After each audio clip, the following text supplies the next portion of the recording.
കൂര ചെറുതാണെങ്കിലും അതിനുള്ളിൽ സമാധാനമുണ്ടെങ്കിൽ അത് കൊട്ടാരത്തെക്കാൾ വലുതാണ്.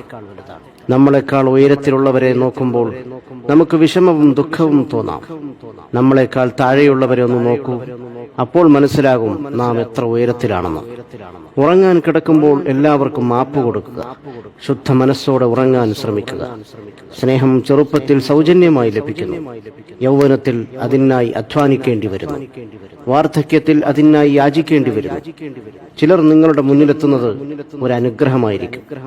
ചിരിക്കുന്ന മുഖങ്ങൾ സൂചിപ്പിക്കുന്നത് അവർക്ക് ദുഃഖമില്ലെന്നല്ല, മറിച്ച് അത് കാണിക്കാതിരിക്കാനും കൈകാര്യം ചെയ്യാനും അവർ പഠിച്ചിരിക്കുന്നു എന്നതാണ്. സ്വന്തമെന്ന് തോന്നുന്നവരോട് എന്തും നമ്മൾക്ക് സംസാരിക്കാൻ കഴിയും. എന്നാൽ വായിൽ നിന്നും പ്രതീക്ഷിക്കാതെ കേൾക്കുന്ന വാക്കുകൾ മനസ്സിൽ വല്ലാതെ മുറിവേൽപ്പിക്കും. ജീവിക്കാനുള്ള ഒരു അവസരവും പാഴാക്കരുത്. കാരണം ജീവിതം തന്നെ ഒരു അവസരമാണ്. ഒന്ന് കാലു തെന്നി വീണാൽ തീരുന്ന ജീവിതത്തിന് എന്തു ജാതി, എന്തു മതം, എന്തു നിറം. ശരീരത്തിൽ ജീവനുള്ളപ്പോൾ മുഖത്ത് നോക്കാൻ ആർക്കും സമയമില്ല.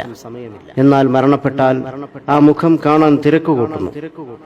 ഓർക്കുക, ജീവൻ പിരിഞ്ഞിട്ട് മുഖത്ത് നോക്കുന്നതിനേക്കാൾ നല്ലത് ജീവിച്ചിരിക്കുമ്പോൾ നിറമനസ്സോടെ മറ്റുള്ളവരുടെ മുഖത്ത് നോക്കി പുഞ്ചിരിക്കുന്നതാണ്. അനുഭവത്തെക്കാൾ വലിയൊരു പാഠവും ജീവിതത്തെക്കാൾ വലിയൊരു വിദ്യാലയവും ഈ ഭൂമിയിലില്ല.